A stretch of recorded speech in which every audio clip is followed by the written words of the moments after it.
Sa naunang video presentation ay pinag-usapan natin yung mga katanungan na what to produce, ano ang ipoproduce, how to produce, for whom to produce. Ang mga katanungang ito ay tumatalakay sa iba't ibang factors of production. Mayroon tayong 3 at sa iba naman ay 4 na pangunahing factors ng production. Una, land. Number 2, labor. Number 3, capital. And number 4, entrepreneurship. Hindi nakita. Okay? So, 4 ito. At sa 4 na ito, nakikita ang tinatawag nating scarcity or kakulangan. Ang una ay sa land. Ano ang ibig sabihin nito? Tatandaan natin, pag sinabi natin scarcity, ay may kakulangan. Kulang, hindi sapat para sa ating mga pangangailangan, sa ating mga needs, at sa ating mga wants. Sinasabi nito na sa land ay meron lamang tayong finite amount of land. Okay? Meron lang tayong finite amount of land. At kasama dito, pag sinabing land, kasama dito ang all natural resources. All natural resources ng bansa. Such as, tulad ng mga minerals, forest, water, and mismong lupa. Pag sinabi naman nating labor, ito ay yung tinatawag nating human aspect, mga tao, human aspect of production. Mga tao ito. Kasama na dito yung kakayahan nila physically at intellectually.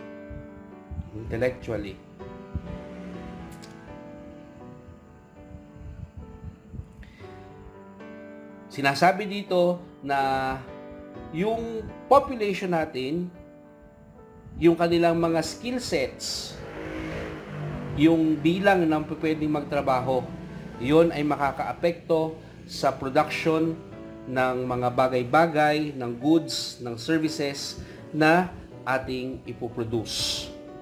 Okay? Meron din tayong tinatawag na scarcity pagdating sa capital. Okay? Ano-ano itong mga to? Ito yung mga tinatawag nating mga kinakailangan, okay? Resources na kinakailangan sa paglikha ng mga produkto at serbisyo. So, goods and services. Kasama dito yung mga machines, mga factories na mayroon tayo.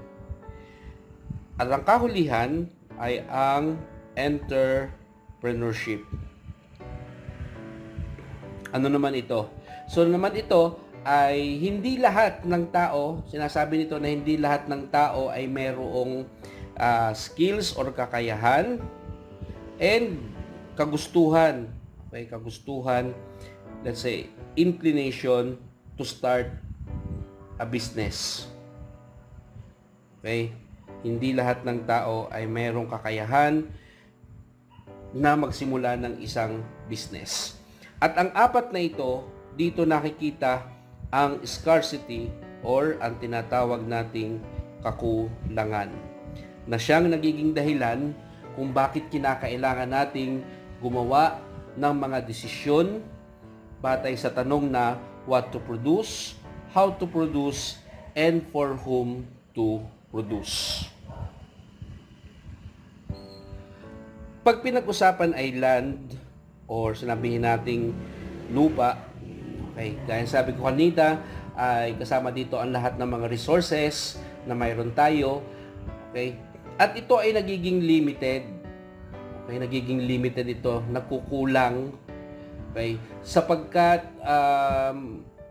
may iba pang purpose yung land.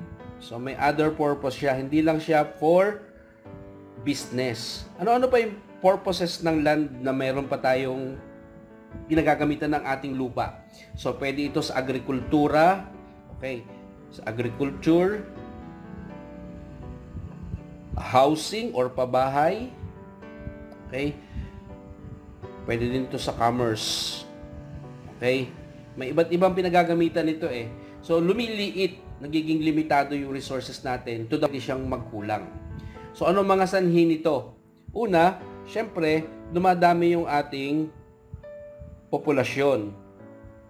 At pagdami ng populasyon, kinakailangan natin ng mga pabahay. So notice na dati yung mga lupain na meron tayo ay nagiging ng subdivision, etc. Ikalawa, of course, urbanisasyon.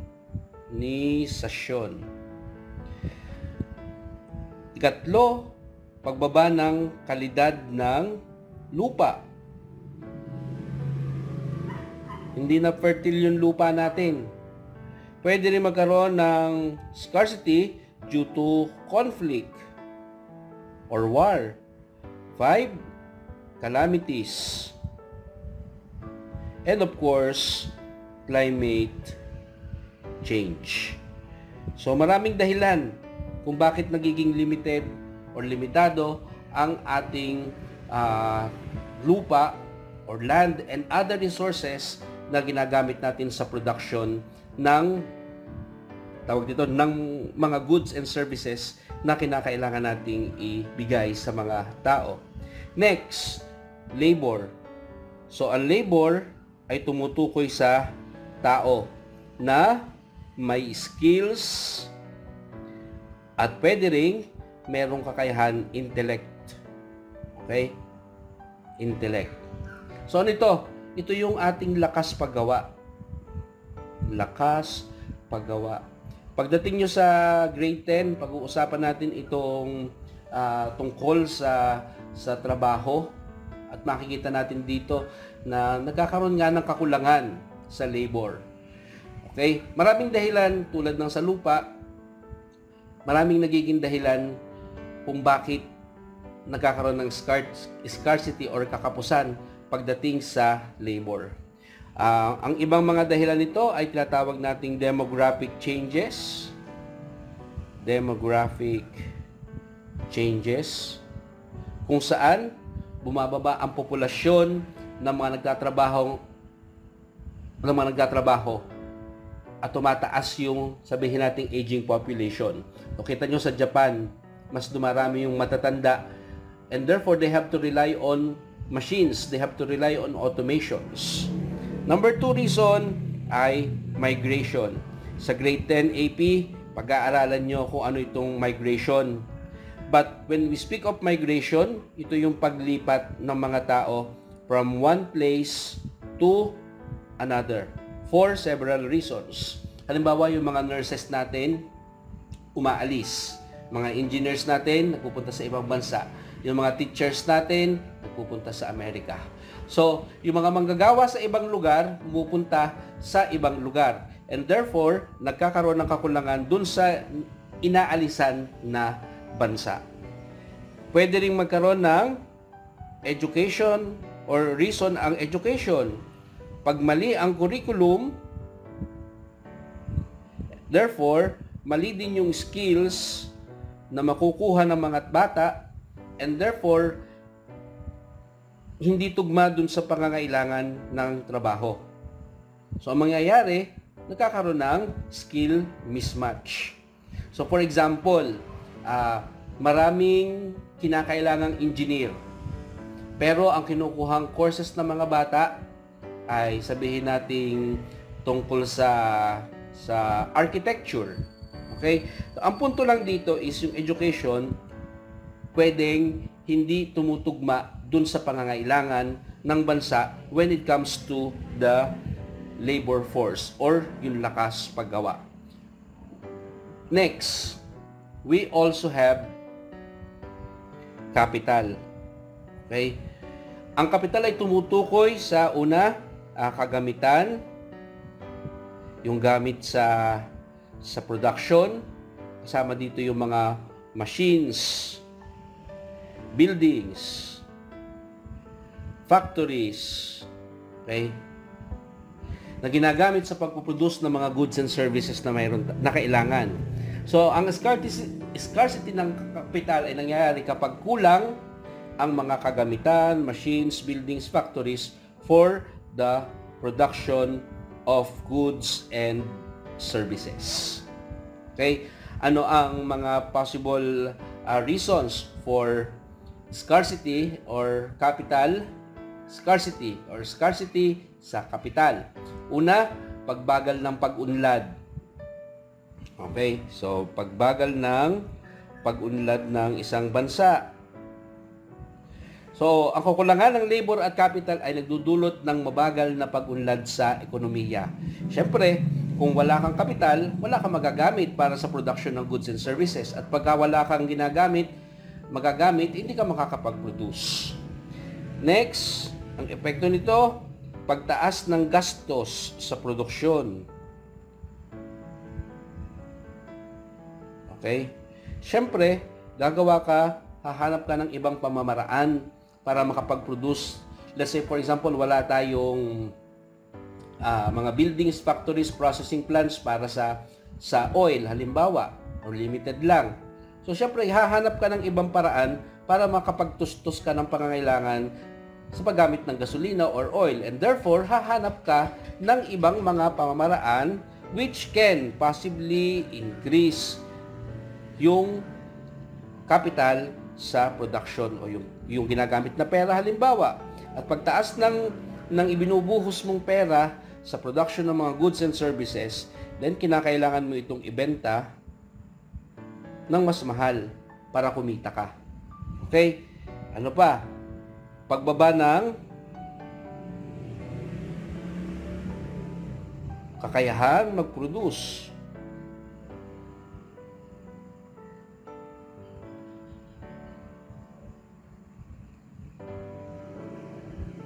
Meron din tayong tumataas din yung unemployment. Siyempre, wala kang makinarya, wala kang ipapasweldo. Ano ang result nun? Wala magtatrabaho. At pag wala nagtatrabaho, ay di magkakaroon ng unemployment. 5. Social inequality. Lalong tataas, okay, ang pagkakaiba ng mahirap sa mayaman kasi kakaunti yung makakapagtrabaho. Dadami ang unemployed. Kaulihan, okay, sa resulta nito ay yung tinatawag nating brain drain sa isang bansa. Wala na mga professional na gagawa eh. Okay? Wala na mga professional na gagawa. So, pagka walang professional na gagawa, ibig sabihin, walang mga tao, okay, walang mga tao na magpuproduce ng bagay na iyong gustong, okay, nung iyong gustong i-produce. Okay? Ang kahulihan naman ay yung sa entrepreneurship. So, ito ay yung aspeto ng paggawa ng business. Okay? Okay? Sila yung pinagsasama-sama, yung land, yung labor, yung capital para makagawa ng business na siyang magpuproduce ng mga goods and services natin. Okay? So kung walang mga taong ready, okay, kung walang mga taong ready, of course, walang business para doon sa isang bagay na yon. For example, kulang ang tao, skills, kulang din yung capital, okay? Kulang din yung labor kasi pinagsasama-sama yan sa entrepreneurship eh. Okay, yung skills, yung capital, yung labor, yung what to call this? Capital, labor, and land. Pinagsasama-sama nila. So, kung wala ng entrepreneurs, walang mga business-minded people, then of course, mahirap makagawa ng mga goods and services. Okay? Sir, kasama po ba dyan yung mga maliliit na mga businesses? Yes, kasama dito. Ngayon, kung walang magagawa nun, walang mapuproduce ng mga goods and services. Okay? Now, itong apat na ito, basically yung land, labor, yung capital, yan ay kinakailangan tugunan in an efficient way kasi nga yung ating resources ay limited or scarce. Kaya nga may scarcity. So, dapat tugunan yung apat na yan ng iba't ibang pamahalaan. At kung paano yan tinutugunan ng pamahalaan, okay, kung paano yan tinutugunan ng pamahalaan, ay isang matinding challenge. Kasi unang-una, ito yung dahilan. Okay? Resources natin limited. So, pag nagkaroon ng sobrang scarcity sa land, labor, capital, entrepreneurship, mahihirapang magawa ng mga goods and services para, balik tayo dun sa ESP9, para makapamuhay yung tao ng mayroong dignidad, appropriate for him as a person, and therefore, maaapektuhan yung tinatawag natin sa ESP9 na kabutihang panlahat. Okay? Sa susunod na video, pag-uusapan natin ang pagkakaiba ng tinatawag nating scarcity and shortage. Okay? Sige, thank you very much for listening.